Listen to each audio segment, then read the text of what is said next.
All right, everyone, thank you so much for attending. It looks like people are still rolling in, so we're going to wait a couple more seconds just to let people roll in, and then we'll go ahead and start.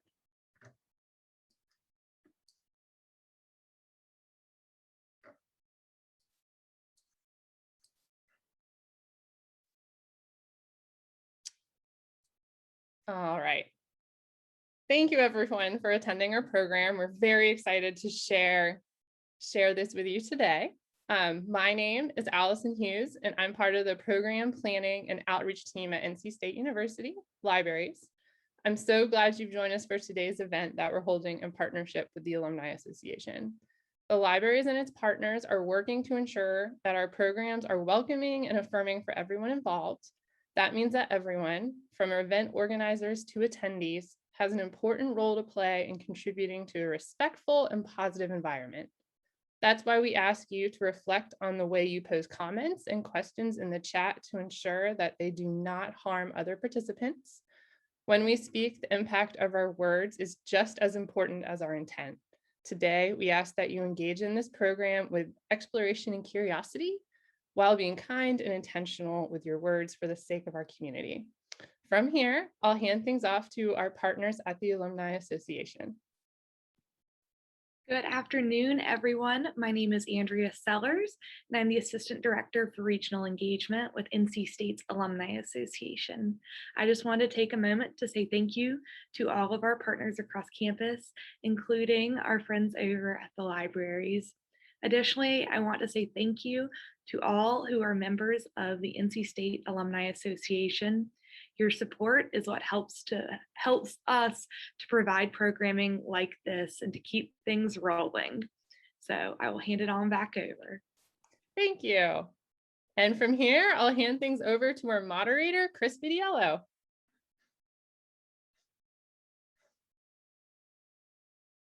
Unmute there. Good afternoon, everybody. I have to unmute myself. You'd think we would know how to do this by now.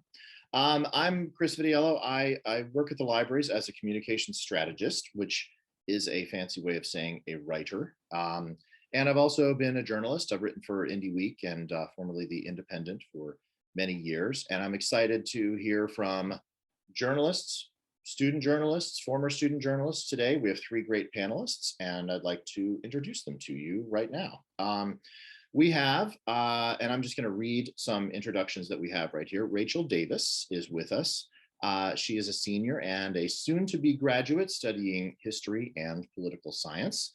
She began working for Technician in 2018 and has held multiple leadership positions during her time, such as assistant news editor, managing editor, and now is the current editor-in-chief of Technician.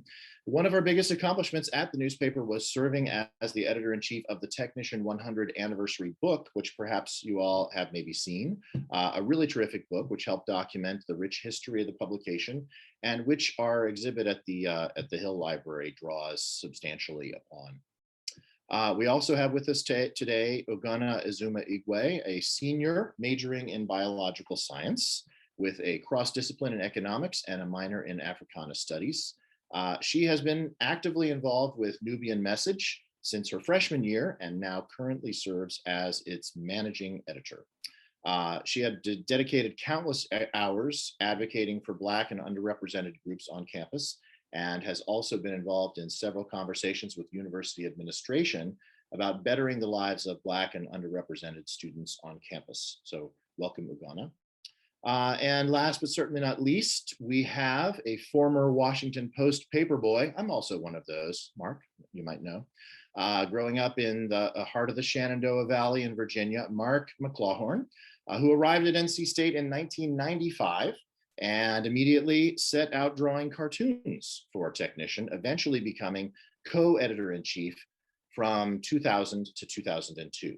Mark met a lot of awesome people at the paper along the way who continue to be good friends and innovative collaborators. And he holds as his true favorite Technician accomplishment those collaborations and friendships. Mark is currently the creative director at NC State University Communications and is still to this day drawing Wolfpack cartoons for Technician. So former and current. Welcome all three of you. But before we hear from panelists, We wanted to give a brief overview of the Technician 100 exhibit, and Brooke, if you can start up our slides of the exhibit. This exhibit is currently up at the Hill Library, and it was organized in collaboration with the Technician 100 committee. Currently, only those with NC State IDs are able to access the exhibit, so we have a few slides to show you just so you can get a sense of its look and feel. Each case along the walls of the exhibit gallery focuses on each decade of the technician, starting from its origin in the 1920s and bringing it up to current times. Each case features a large image of a front page of the newspaper from that decade. So you get to see not only the campus history change over the years, but also the design and format and editorial sensibilities of the newspaper too. Each case also features a synopsis of the major events of the decade and the major changes for the newspaper. It has a short profile of an editor-in-chief from that time and a key quotation from the paper from that era as well. So as you walk the gallery, you get a sense of what being a student was like during the interwar years. You get to see the editorial decisions made in both covering and not covering the civil rights movement and campus protests during the 1960s. And you learn about racial discord on campus in the 90s that led to the founding of NC State's Black newspaper, The Nubian Message, in November of 1992. The cases also have various journalism artifacts from over the years, some from the library's Special Collections Research Center, and many lent by NC State student media alumni, maybe some of you with us today. One case focuses on the technological changes the newsroom has gone through over the years, transitioning from World War I era printing technologies to the current digital era. And then there are two standalone cases in the exhibit that profile probably the two most famous technician alumni, photojournalist Chris Hondros, who was twice a Pulitzer finalist before his untimely death on assignment in Libya in 2011, and editor Richard Curtis, whose visual informational design really defined the unique look and feel of USA Today, which he co-founded in 1982. So the exhibit covers a lot and really rewards a close reading of all the content that's in each case, thanks to the work of all of the library's exhibit folks and current students working on the exhibit, and we will hear their names and get to give them a rousing thanks later. So thanks to all of you and good work. But now I thought we will turn from the slides to conversation and hear from our technician folks, Rachel and Ugana and Mark. And I have a bunch of questions, more questions than we could possibly get to today. So I'm just hoping that we can have a nice open conversation and also have a lot of fun and learn some things about technician over the years and get some historical perspective. And the first question I want to pitch out to you all is, what's the biggest and most substantial, most important story that you have covered in your time working on technician? As some of you, it might have been as an editor-in-chief. It might have been, as a managing editor, as Ugana is with Nubian Message. But in your time as a student journalist, what's the most important story that you've covered thus far? Yeah. Now nobody wants to go first. I can try to go first. So I tried thinking about this, and obviously that's a very hard question because this year was so chaotic and had so many twists and turns. But so I don't have one thing, but I can state a couple of things that are like very important that we covered this year that I was a part of. Obviously, COVID-19, from students being forced to move out of their dorms last April, transitioning to all online classes, clusters on campus, budget cuts, vaccines, we were all there. We also had the opportunity to go to some Randy Woodson's press conferences with other media outlets, so that was very cool.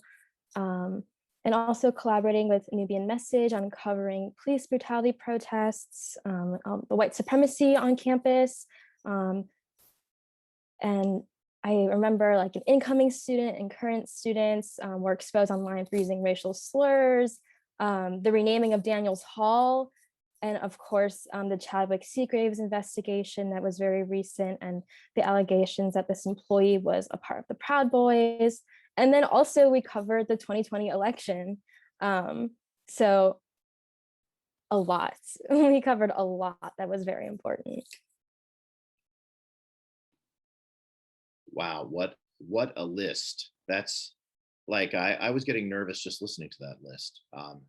Ugonna, what has you've been working from the perspective of the Nubian message this whole time, from what Rachel just listed, what has this been like over in that newsroom? Oh, it's been pretty crazy, especially in the last year. Last year we really focused on addressing a bunch of activism that's been happening in the U.S., especially since it was triggered by the death of George Floyd. So all the way since like April, May, we've been releasing articles addressing that stuff. As you know, some people aren't happy with that. So that has been very crazy, getting those responses, hearing people say things like you never really prepared yourself for. So we really caused the little people to be shaken up and like really talk about things that they were quite uncomfortable with. So that's been crazy. Another really big thing that I think like I've worked on it while at Nubian Message is Turning Point USA's event over here. That was a major event for Nubian Message, especially covering the protest. And I, who was actually inside the event, we wrote on two different perspectives. It was quite crazy. Those, I would say, are like the two biggest things that we've worked on. Yeah.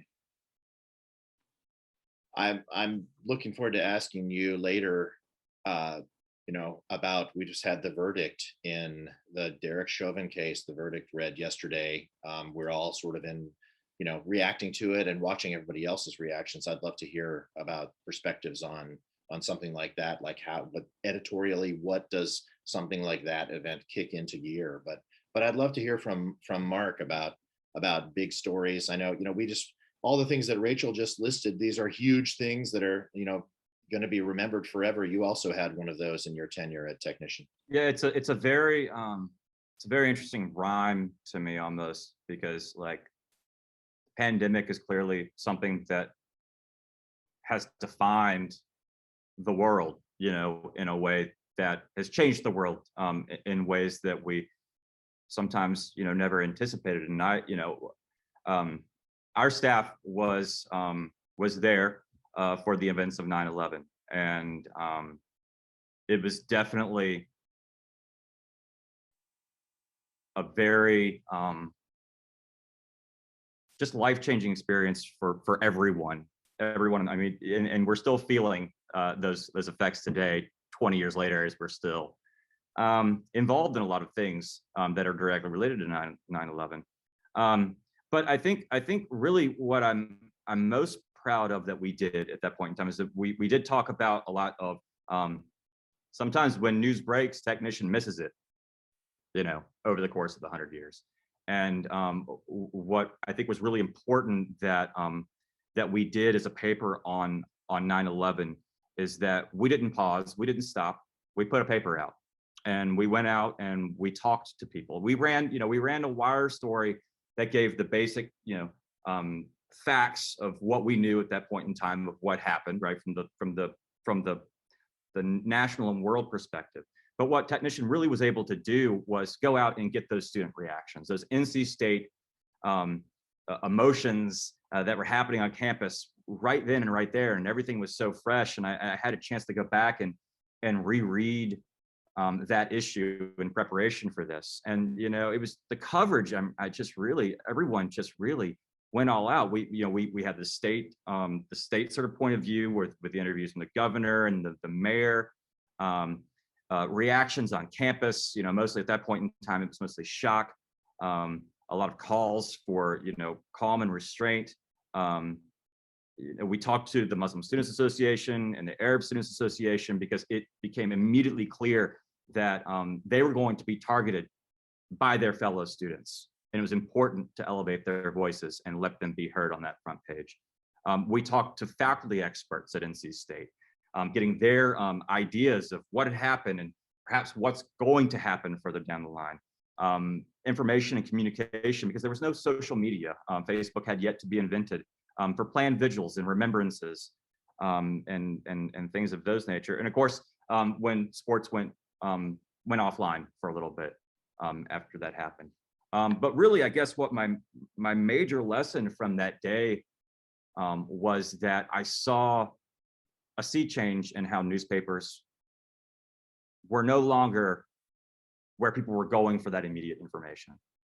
That TV news had already been around since, the rise of CNN and Desert Storm and those types of things, but it really kicked it up a notch.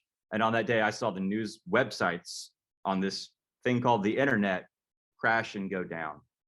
And it was very clear that people were trying to get information from a source that wasn't a printed paper. All of those printed papers that were sitting in those bins that morning were completely out of date from an entire worldview. And so it really started gears turning in my head and a lot of our heads up, okay, we're going to have to change with this. And then we've spent the next 20 years adapting and evolving into where we see our paper today. So it was, so from that event, we're sort of a series of things that really kept the tide going. And it was really amazing to be a part of all that, despite the tragedy and insanity of what was going on.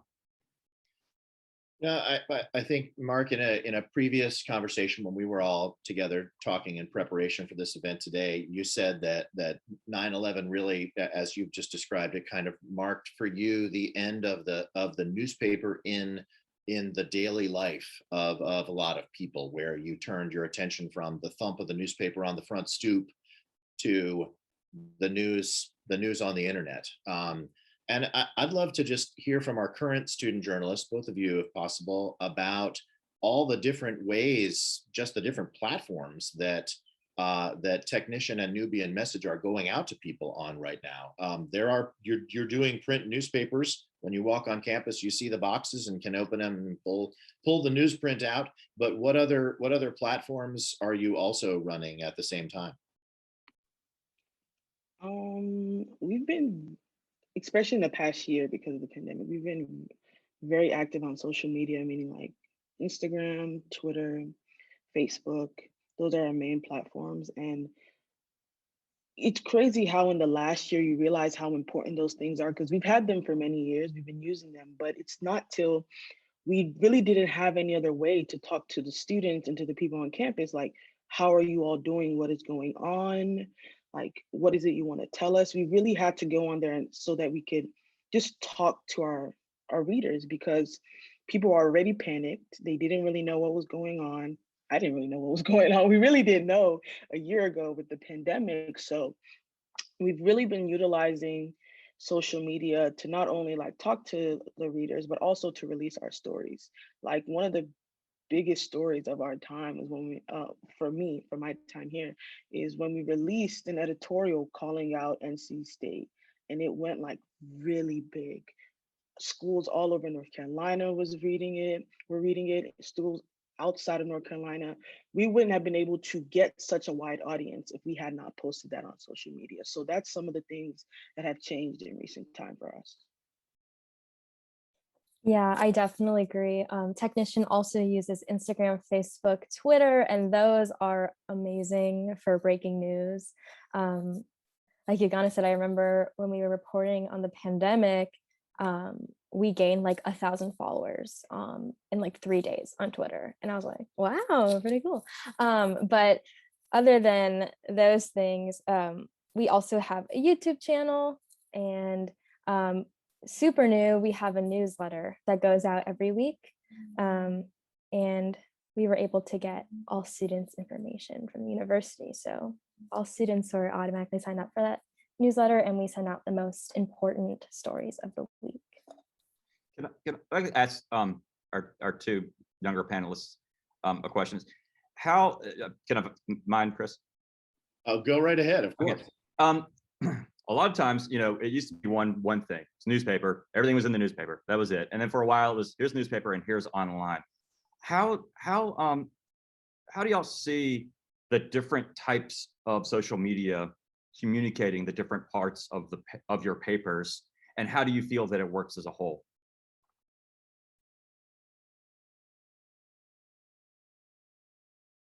Like a follow-up, like maybe like, do you use Twitter in a specific way versus Instagram? You know, and maybe what's your strategy there when you guys go to put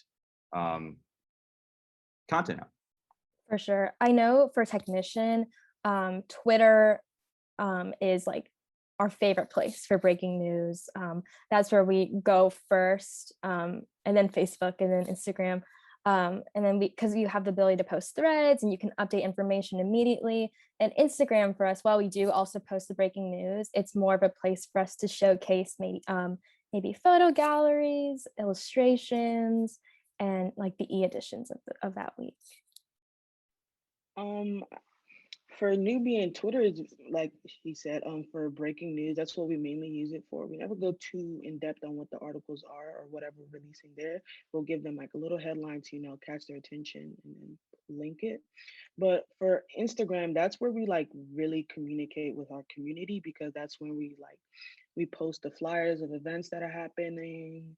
That's where we post we also do post breaking news, but that's also where we post like major news that we just got in on our stories, because we really utilize our Instagram stories more than we do our posts, because we notice a lot of people are they'll click through our story, but sometimes they just don't want to see a post, or they're not scrolling. So we've really utilized our Instagram stories for like just updates and just like asking posts like, how are y'all doing, or like what's going on with y'all, that type of stuff. So yeah.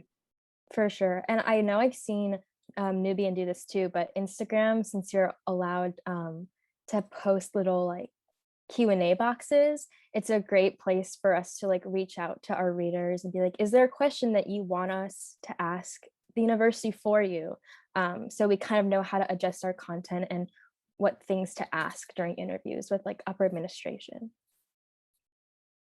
It's so interesting to hear from both of you just how much listening happens over social media for you as writers and editors, and listening in real time to what students want to hear covered and to their reaction to your coverage. There was a question that popped up in the chat just now about how many hits an article gets, and how that drives substantial coverage. I'm just curious, like how closely, and Rachel, you mentioned the addition of followers at the onset of the pandemic. How closely are you monitoring the number of hits, the number of comments, the number of clicks, and how does that feed back into your decisions about coverage? Yeah, it definitely matters. We have a social analytics person that kind of examines that all for us. And I know, some opinion pieces when they're political, they get a lot of comments and interactions online. And sometimes that scares the opinion columnists, or sometimes that really fires them up and they just keep writing what they want to write. But yeah, definitely. We definitely look at the social analytics, and yeah, I need to think about this better. Sorry. We at Nubian, we definitely do look at that stuff, but to say that like it decides what we'll cover in the future is not very true. As a lot of the stuff we release, like I said, in the last year, people were very upset. They made that very known. Not to say we didn't care, but we knew that the audience that we were targeting wanted these stories told. So we kept going. So yes, we do look at it because it is important to just see how people are reacting and like engaging with our stories. But I would not say that like it's the only thing that we look at, or like it's heavily influencing what we're releasing. Exactly what she said is what I wanted to say. So I want to shift gears a little bit and hear a little bit about actually how you all produce a newspaper. I think it's something that when you're not a journalist situated in a newsroom, you don't get you maybe don't even know how it happens. We have daily newspapers that happen, and Technician and Nubian Message have been on different schedules over the years. Sometimes pretty sparse, weekly, etc. I'm wondering what your production cycle is, and of course, I'd love to hear Mark on this as well to get a sense of what it was like back then. But like, what day of the week Do you have that first editorial meeting? What happens there? How do you get to that production night? Are you staying up all night drinking copious amounts of coffee to get the thing out?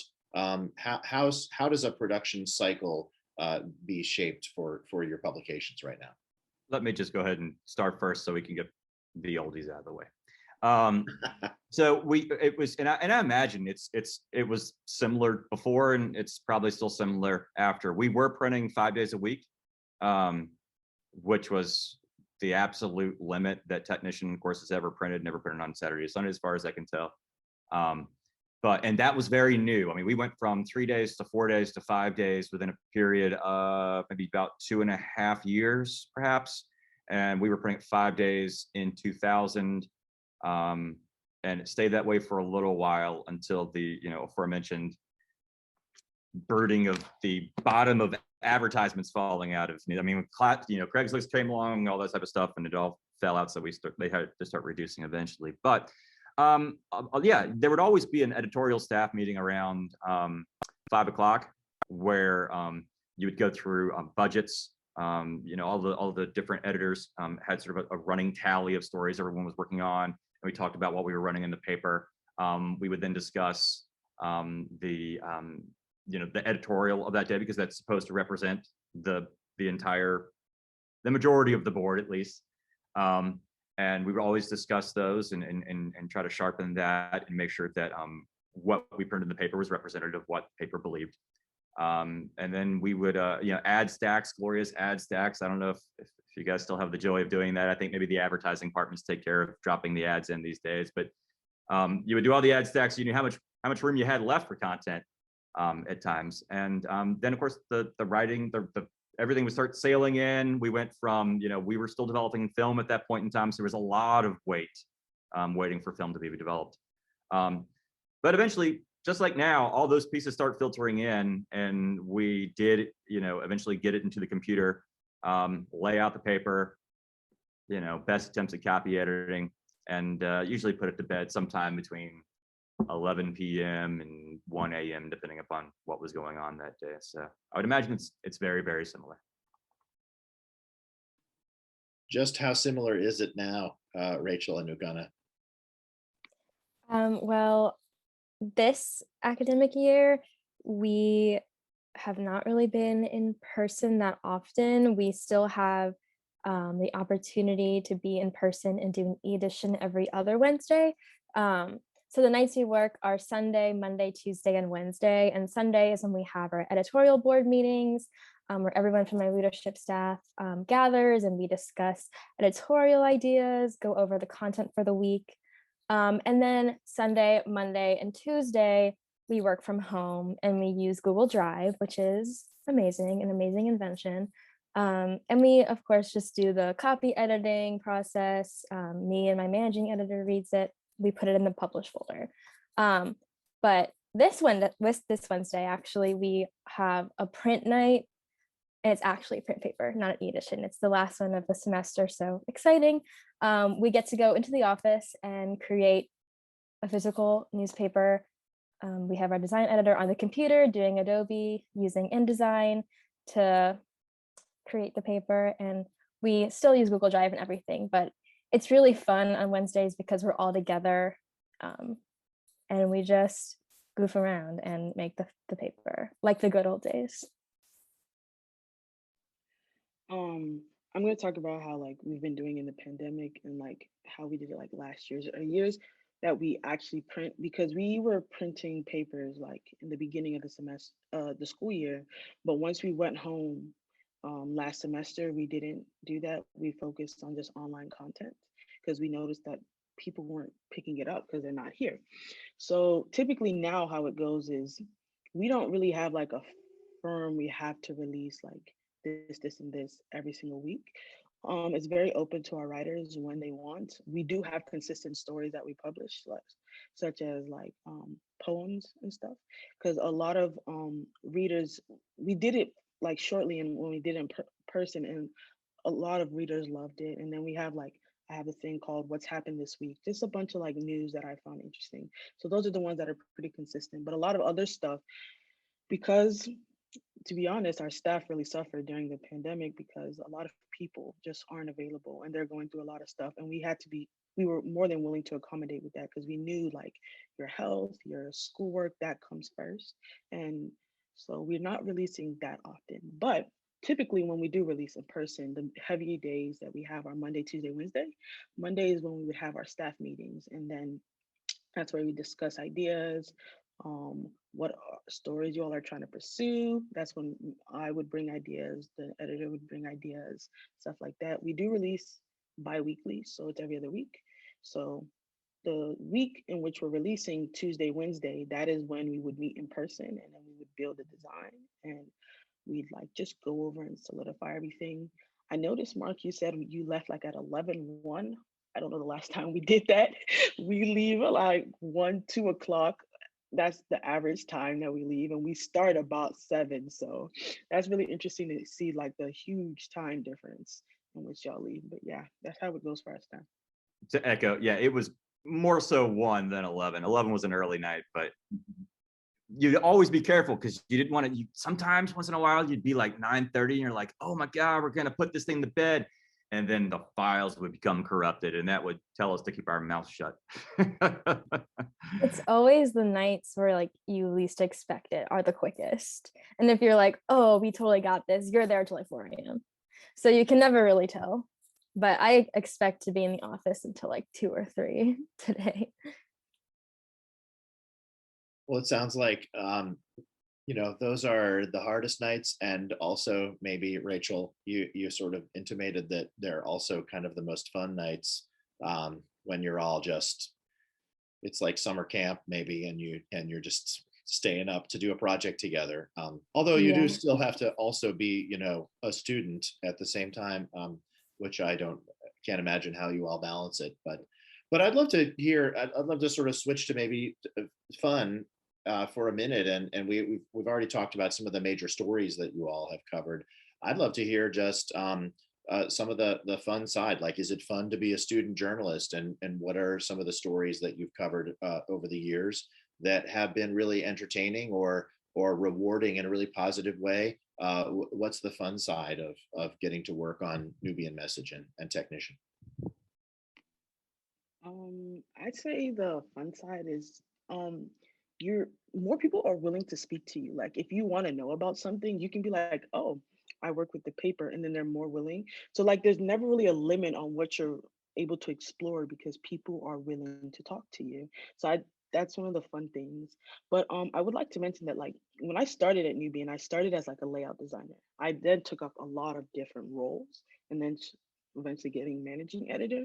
So like some of the funnest things actually that I did at Nubian is just building the designs because I would talk to like the photographers and be like, oh, okay, I need you to go to this event because I have this vision for what I want to build on the paper and I kind of see how I want it to be. So it's really fun that you're like able to be creative in multiple ways because yes, I also write, but I did not start as a writer. I started out as layout design. I still love layout design, but I shifted more to the writing side. But yeah, I think one of the fun parts is people are willing to talk to you and you're able to be creative in ways you never expected you'd be able to. Yeah, I've had the opportunity to meet, well, not meet, but to see really amazing people. I mean, the best thing for me was I got to see Ruth Bader Ginsburg when she spoke at Meredith. And that was always like a dream of mine to see her in person before she died. So it was really awesome to achieve that goal. I've also got to see Margaret Atwood, the author of The Handmaid's Tale, and I got a signed book, which is really awesome. And then also I had the opportunity to learn about things that I never thought that I would have liked in the first place. I remember when I was in news, I did a whole series about where our food comes from on campus. And I got to learn about the agroecology farm on campus. And then I began taking classes in that because I thought that was super interesting. And now I dream of just like being a farmer sometimes.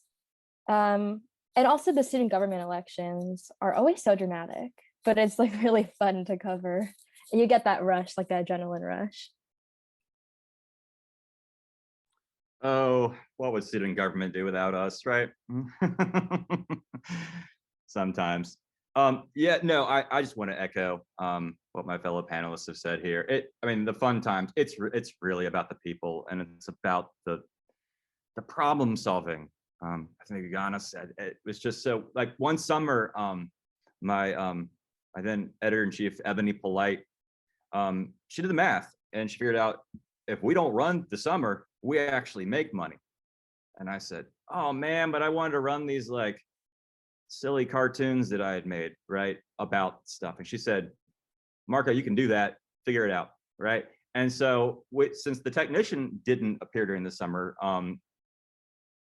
the cartoonists, we got together and we sold one ad on the back of an 11 by 17 piece of paper from an apartment complex called Melrose. I think they've gone, I don't know, 500 different name changes by now. They're off of Trailwood. It's one of those places. But it was just a comics page. You know, we promoted our fellow student media people. You know, we pulled people in, and all it was just comics, and it was 11 by 17, and a simple fold allowed it to be inserted in the bin. And it was such a and we went and hand delivered them and put them in the bins, and we put them in some businesses and things like that. And it was really just a do it yourself mentality that just really just made us feel cool that we were able to pull something off. And we actually made money on an ad on an 11 by 17 piece of paper, you know? And so it was just totally such a fun time to just innovate. And I can only imagine, you know, what people are able to do today, especially with social media and making videos and all sorts of things that we just couldn't do when we were, you know, restricted to print media. This is great.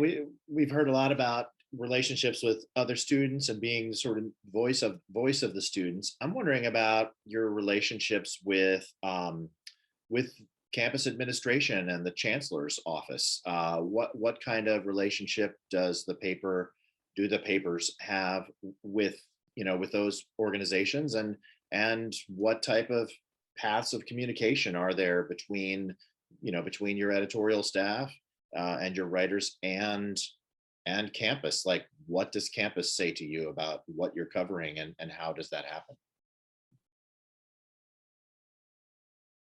Let me jump in. So eventually, if you hang out long enough, you become part of the problem.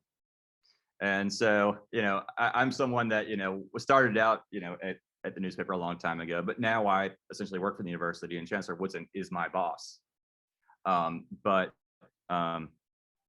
it's a different tone than when Marianne Fox was here, though. So it's a little bit different. But the best part about my job is that I've worked with people in my job here in University Communications that also work at technician. Tim Peeler, Megan Ellisor, my friend Jimmy Riles, who was also here. And it's really great because we take those technician things and we pull them into our work here at NC State. And we try to echo a lot of the lessons and values that we learned there into the work that we do here today. Because of the way things are and bureaucracy and, you know, state legislature, all those types of things, you know, we are tied as a unit at times, you know, because we can't say all the things that we could have said if we were a technician. But we really do take that, you know, students and students first approach to a lot of the things that we try to communicate. I think a lot, like, our relationship with like admin has really changed in the last like year or two. Since I've been at Nubian with like the past editor-in-chiefs and also the current one, we've really forced administration to acknowledge our existence. We constantly reaching out to them, calling them out, making sure they know that we're watching what they're doing, which is something that, like, yes, it was done before, but like through social media, we're calling them out on Twitter, we're calling them out on Instagram. Like, I feel like that's one thing that's like really changed with our relationship, because yes, we were here, they, you know, we're technically under them and stuff like that, but now they're including us in conversation, where they're coming to us like, okay, we want to write about this, or is this good, is this a perspective we should take, things like that. Especially this summer, we had the opportunity to talk to the chancellor, and him and the editor-in-chief, they know each other. They're continuously speaking to each other. I remember he was like, we called him out one like in June, and he was like, keep calling me out, keep me on my toes, make sure I'm doing what I need to do. And it's very nice to see that someone is actually looking at what we're doing and listening to us, and we know that they're actually like trying to do some things. They may not be perfect, but that's why we're here. We're going to call you out. We're going to make sure you know that we're watching you. But that is interesting. It is very interesting how our relationship with admin has changed in recent times. Yeah. Yeah, our relationship is definitely a working relationship, but we're always in contact with Mick Kilikowski, who's the university spokesperson. We're calling him up at like 8 p.m., emailing him, being like, hey, what's happening? And sometimes we are informing him of what's happening. I remember for like the Seagraves investigation, when we first heard about it, I contacted him and he had no idea what we were talking about. So it's very interesting, but very helpful. And when I was talking about earlier about how we gained 1,000 followers on Twitter in like 3 days, is because that we were on top of it. I mean, we gained, I think, that many followers because we were the first people to kind of break that news. When that all happened, that was when UNC was announcing what they were doing for their campus. And so we thought, oh, so if they have answers, and NC State must be thinking about it, must have answers. So we were the ones to reach out to Mick and ask what is happening. And they told us, so we were one of the first people to announce that on our social media. And of course, he write editorials, critiquing the university, suggesting ways they could be better. And they definitely have the right to email us back and express how they felt about our editorial, or kind of just setting the facts straight. And of course, we have to make sure that our editorial is correct. So we talk a lot. And thank you all for doing that. Please keep doing that. And for future technician people, please keep doing that because we appreciate it. Thank you. Well, no, I love hearing just the idea of that. Hey, we were having to call people out. I mean, especially just as you phrased it, Ugana, calling people out just to get them to acknowledge our existence. And now that's actually changed to there's actually a cycle of conversation there that hadn't been there in the past.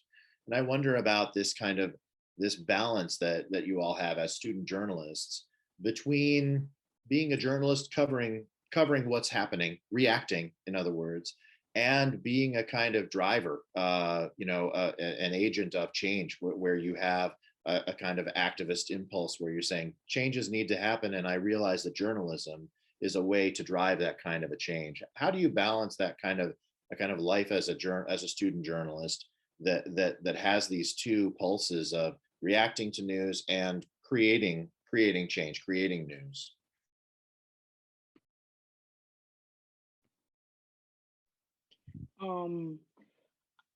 I would say being a student journalist and also being an activist, because that is in actuality what we are calling them out.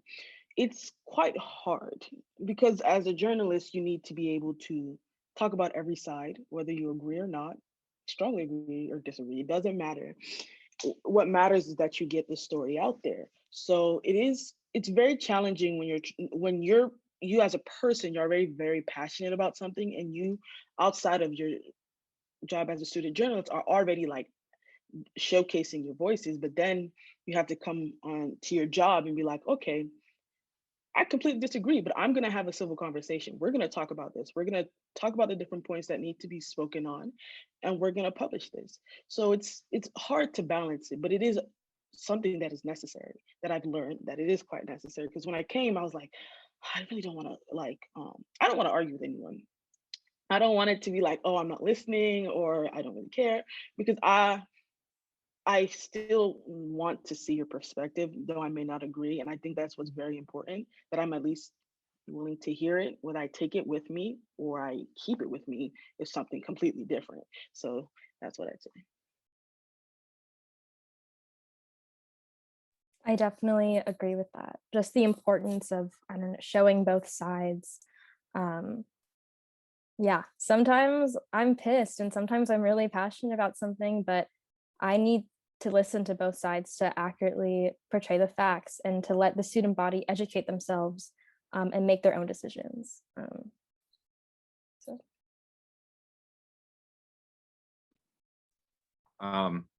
It's been a long time. I don't remember being.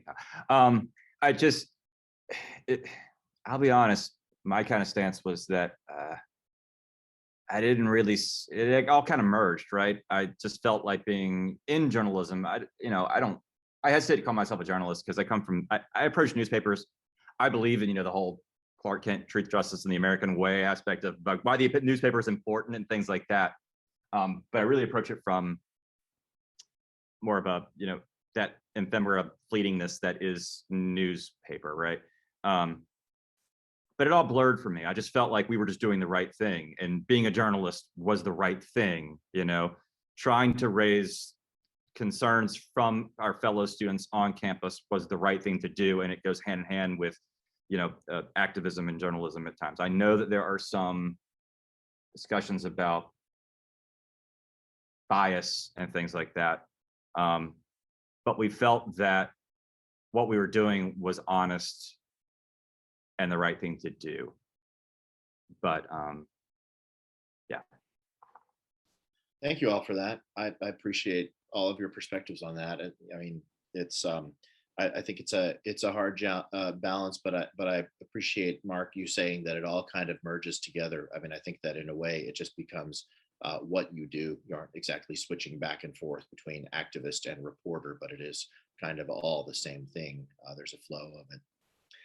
We have a sort of practical-ish question from the chat that I want to pitch out to you all. And I don't know, Ugonna and Rachel, if journalism is a career path that you're going to continue to follow once you're no longer at NC State. But I'd be interested to hear about that. But just the question was basically about what kinds of skills and talents that are you getting from your experience as a student journalist? And Mark, you can give perspective on this too, of course. That are going to be practically useful for you in the next thing. Yeah, what are you drawing upon that you're thinking, I'm going to go do this next, or want to do this next, and this is going to be a really valuable skill that I'm gaining from being on the paper.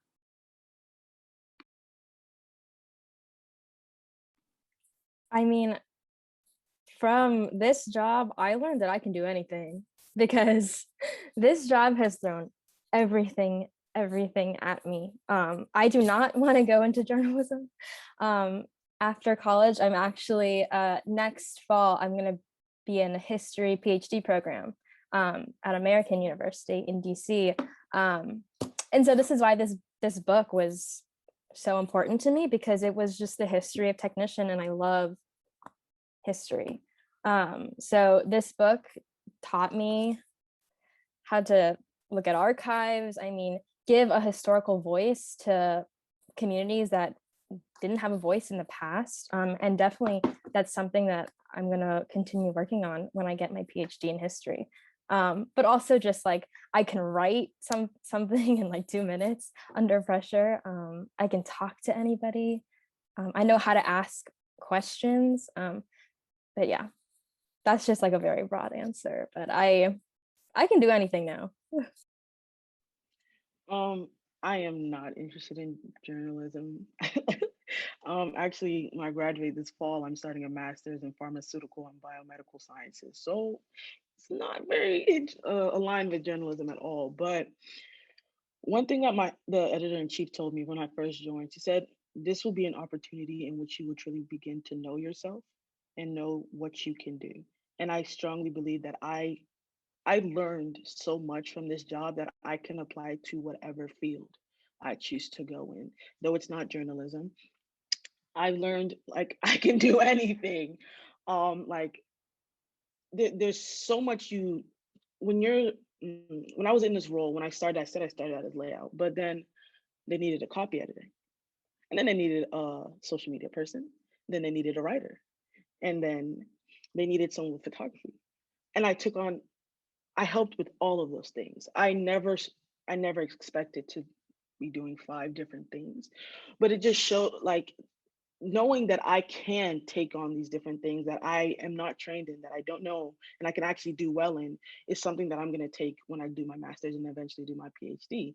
I know that like no matter what it is, that I can do it, and it may be hard, it may be tough, but as long as you know that you can do it and you believe that you have the ability to do it, that is what you need to hold on to with whatever you're doing, even past career wise, like whatever you're doing in your life. If you believe you can do it, you need to hold on to it. And that's what you need to use to succeed. Yeah. Absolutely. I mean, I was writing down things while people were talking, and it was the exact same thing. You learn to work so fast. You learn to work so fast. You don't even know sometimes. You're just like, and you're in the zone, working fast, talking to people. A lot of that you just drop. Like you learn that communication is key, and you start to lose that fear of talking to people when you want an answer. You need to find out something.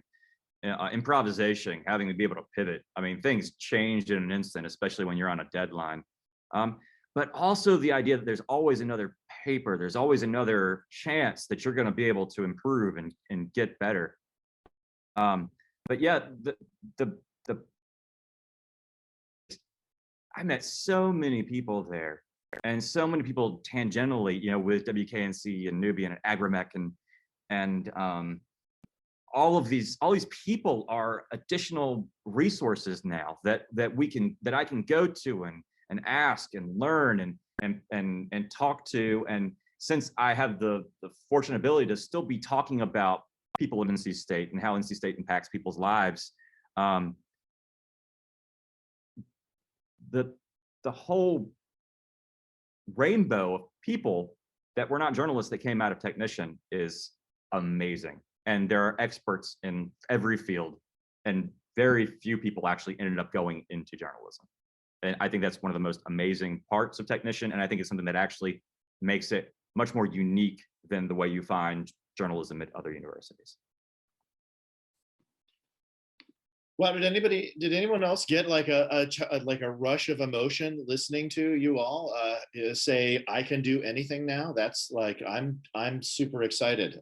Thank you for that. And there were some comments in the chat that were also thank you for that. That's what a takeaway. I think I've written that sentence down, and I won't forget hearing Ugana and Rachel say that out loud. Thank you for that. Rachel, actually, you had this experience of putting together the Technician 100 book, and thank you for holding that up so everybody could see it. I'm wondering what kind of historical perspective you gained from that. I mean, the Technician started in 1920, and you had to sort of cover a literal century of a publication in helping put together that book. And I know you weren't the only person that worked on it, of course, but what kind of historical perspective did you gain? Unexpected stuff that you learned, or what from having that experience working on that book that looked back over the whole century? Yeah, well, I'm sure all of you know, but like the first couple decades, it was all just white, straight male perspectives. There was really no diversity. And I mean, the publication has been very driven by the straight white male perspective for a long time because they were in charge. But just reading about like the gay community at NC State and how someone came out for the first time in our opinion pieces was very interesting. And the first woman editor, and just also like her experiences are so interesting because she was the editor when Hillsborough Street was first like desegregated, and that, I mean, that's crazy. And of course, just like the Black women, the Black men who worked for our paper, and the really important events that we did not cover. I mean, Martin Luther King coming is just crazy. And yeah, I don't know how to describe it because there's just a lot, but there's a lot of history in the 100 years of the newspaper.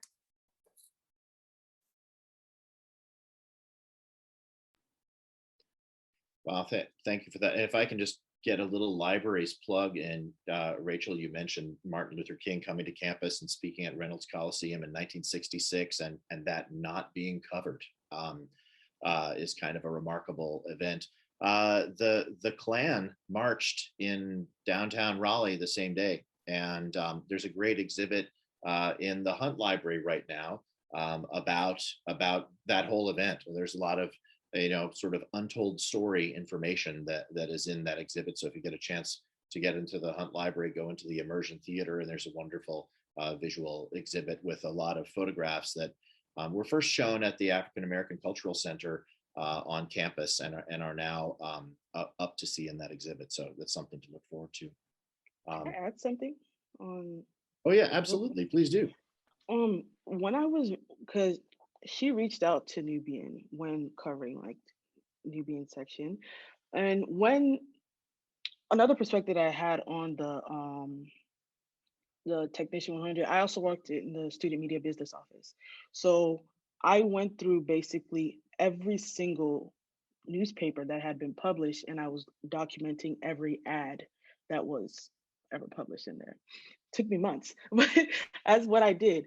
So, but just looking through the history of Technician made me understand why Nubian Message was so important when it was created and why it was necessary.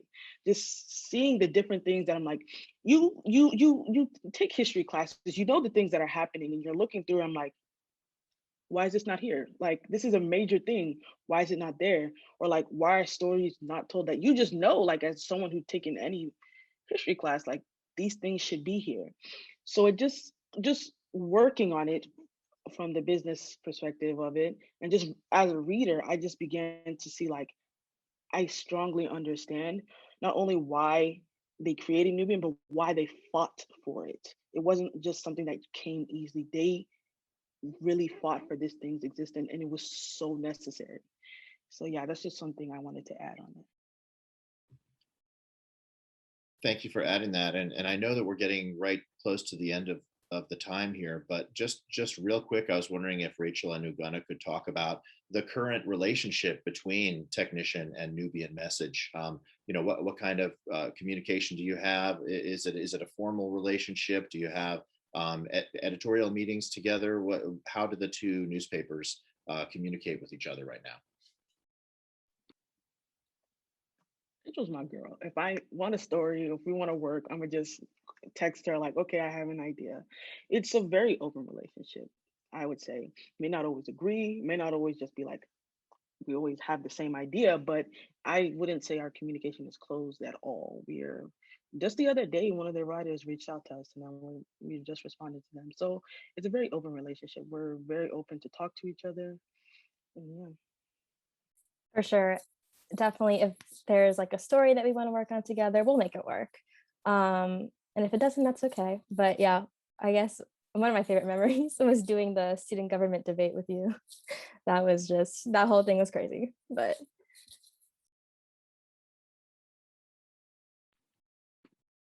thank you all. We're getting to the end of our hour altogether. I just want to real quick before I turn things back over to Allison, just say, Rachel, Ugana, Mark, thank you so much for being with us today and for talking about what you do. I mean, in the chat, there are so many student media alums who have been piping in, and there's been some good responses there. Thanks to all the student media members who have made the Technician what it has been over a century, which is kind of an astounding thing. So thank you all so much for speaking with us today. And I want to turn things back over to Allison for just before. I know there was some questions. A last word. Sorry. Just real quick. There was some question that we can address maybe before or after about questions of can you get into the library? But I'll pop back to see these exhibits. But anyway, sorry. Well, thank you so much, everyone. I know I learned a lot about the Technician and just the evolution of student journalism. It was very fascinating. I want to go ahead and just say thank you for those who contributed to making the Technician 100 exhibit a success. Those people are the Director of Publications and Exhibits, Chuck Samuels, Exhibits Librarian Emeritus, Molly Renda, and Provost Professional Experience Program students, Miranda Green and Henry Stover. Thank you so much for your work on that exhibit. And thank you for making this such a special and thoughtful celebration of student media at NC State. We'd also like to thank everyone for attending the program today and thank the Alumni Association for partnering with us. You'll be receiving an email at the, you'll be receiving an email with the program recording and also some links to works that selected by our panelists. As I posted in the chat, you are also able to request a free copy of the Technician 100 book, and you can just email the student media and they'll go ahead and get that sent out to you. All right, and that is it, folks. Thank you so much for attending. And yeah, thank you. And as far as exhibit opening, or as far as access to the libraries, we still don't know exactly when the libraries will be open to non-Unity ID holders. As the situation evolves, we'll be looking into changing our policies, but we just don't have any concrete information for you at this time. But as soon as we do, we'll be updating our website with that information. So please just feel free to check back, look at our website, and you'll get the most up-to-date information on the status of that. And feel free to email the Friends of the Library office if you have any questions about that as well. All right, everyone, thank you so much for attending.